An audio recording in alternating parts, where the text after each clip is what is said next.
Here's Graham the Gargoyle, Chapter 9, Not So Uplifting Chat.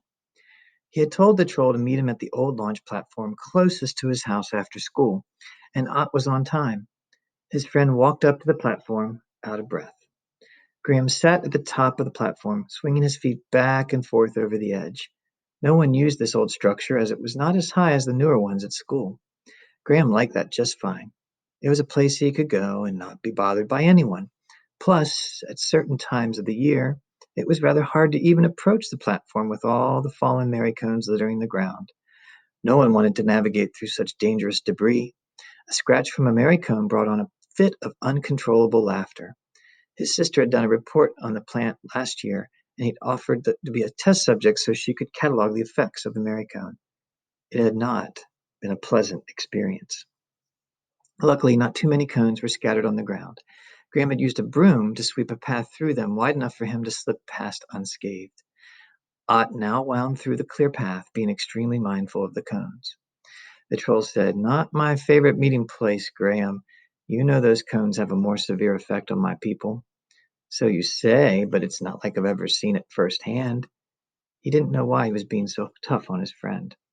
Ott climbed up the ladder and sat on his backpack. He hugged his knees and looked at Graham. "You still mad because I didn't go out for recess again?" "No, maybe.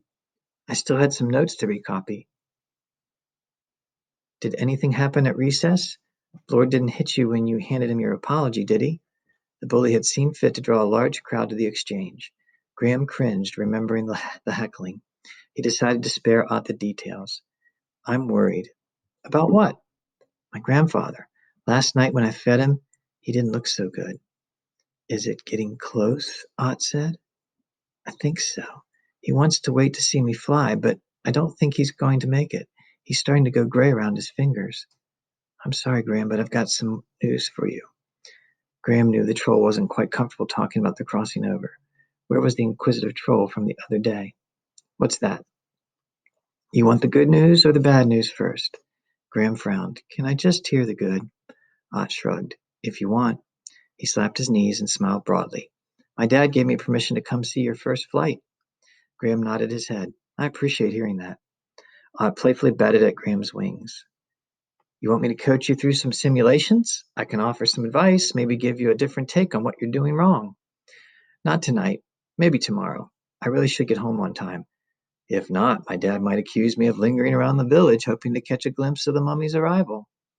"Oh, yeah, that's right. The banquet's tonight,"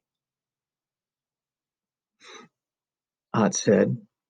"You sure you don't want to hear the bad stuff?" Graham knew Ott wasn't trying to be cruel. The troll was trying to spare him. "Is it something you'd rather me hear from you?" "Might go down easier if you did." "Spill it." Graham stood and crossed his arms. "I overheard Milan cozying up to Blord. She heard that he got your spot next to the mummy." "Who told her that?" Ott raised his hand slowly. "Me. She cornered me and asked what was going on with you. She knew something was up. So as soon as she found out I couldn't help her, she ran to Blord." Ott nodded slowly, and he promised her that he could deliver. But that's not the worst part. "What is? How could it get much worse?" Milan had only been nice to him to get something for her brother. He felt used. Milan confessed to Blord she didn't even have a brother, that she wanted the seat for herself. He loved how she hoodwinked you. "You certainly heard a lot of their conversation. How'd you manage that?" Ott pointed to his yellow skin. "I blend in very well when I hide in a kliga bush. Even my hair looks like a blossom from it." "Well, good for you. Great to know you have so much in common with a ratty bush."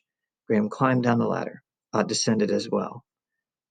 "Could I come over?" Graham stepped carefully through the merry-come minefield, keeping his back to Ott. "Not tonight. I'm grounded for properly seasoning a bully, remember?" He didn't say goodbye to Ott or look back to see if the troll still lingered in the clearing. He hiked up the dirt path leading to his house, his thoughts and feelings a muddled mess. So one thing I do want to let you guys know that in Graham Book 2, this Marycombe area of the forest where the platform is, that's a very important scene.